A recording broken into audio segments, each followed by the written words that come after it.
always written over a period of time. So that kind of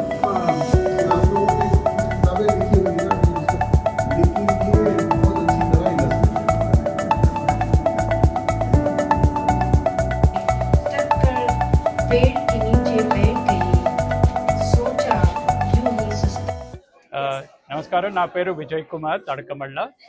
నేను Hyderabad literary ఫెస్టివల్లో ఒక డైరెక్టర్ని.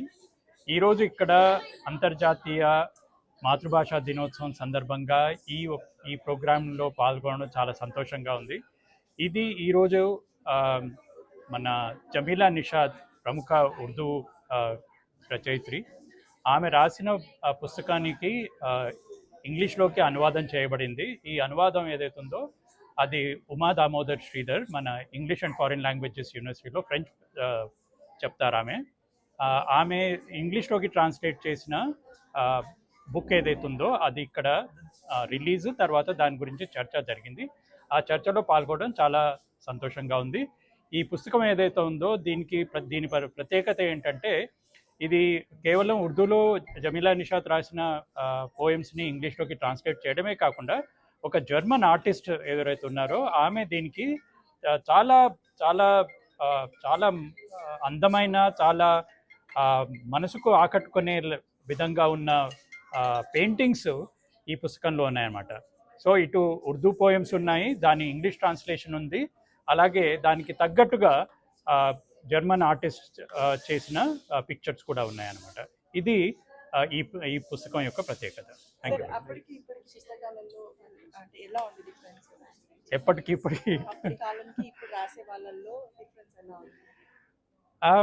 రాసే వాళ్ళు ఎప్పుడు ఒకటిలాగే ఉంటారమ్మా, చదివే వాళ్ళలోనే మార్పు వస్తుంది.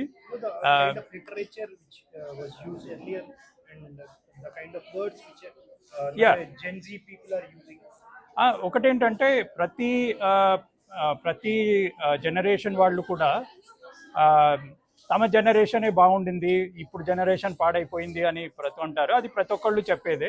కానీ మనం గుర్తుంచుకోవాల్సింది ఏంటంటే, ఏ సమయానికి సరిపడే సాహిత్యం ఆ సమయానికి వస్తుంది. మనం ఒక అంటారనమాట, ఎలాంటి ప్రభుత్వం వస్తుంది అంటే ప్రజలు ఎలాంటి ప్రభుత్వం అయితే డిజర్వ్ చేస్తారో అలాంటి ప్రభుత్వమే వస్తుంది. అలాగే ఎలాంటి సాహిత్యం వస్తుంది అంటే ప్రజలు ఎలాంటి సాహిత్యం కావాలనుకుంటున్నారో అదే సాహిత్యం వస్తుంది. సో ప్రజలని సాహిత్యపరులు ప్రజలను నిందించడం కాకుండా ఏ సందర్భానికి ఏ సమయానికి ఎలాంటి సాహిత్యం రావాలో అలాగే వస్తుంది. కాబట్టి దీంట్లో ఈ హెచ్చు తగ్గులు, ఒడిదుడుకులు ఉంటాయి ఎప్పుడు, కానీ సాహిత్యం అనేది మాత్రం అలాగే నిలిచిపోయి ఉంటుంది. No, I think every generation gets write each and everything, but readers cannot read. Yeah, because basically, every generation gets the kind of literature that it deserves. If you encourage good literature will come. If you encourage bad literature will come. So it's as usual supply and demand, paradigm, right? Hyderabad literary festival గురించి ఇప్పుడు దీని గురించి మాట్లాడడం బాగుండదేమో. చాలా చాలా సక్సెస్ఫుల్గా జరిగింది. 3 రోజులు చాలా పెద్ద వాళ్ళు, నోబెల్ లారియట్స్ వాళ్ళు కూడా వచ్చారు. ముఖ్యంగా గుర్తుంచుకోవాల్సింది ఏంటంటే, ఈ పట్టణానికి ఒక సిటీ ఫెస్టివల్ ఇది.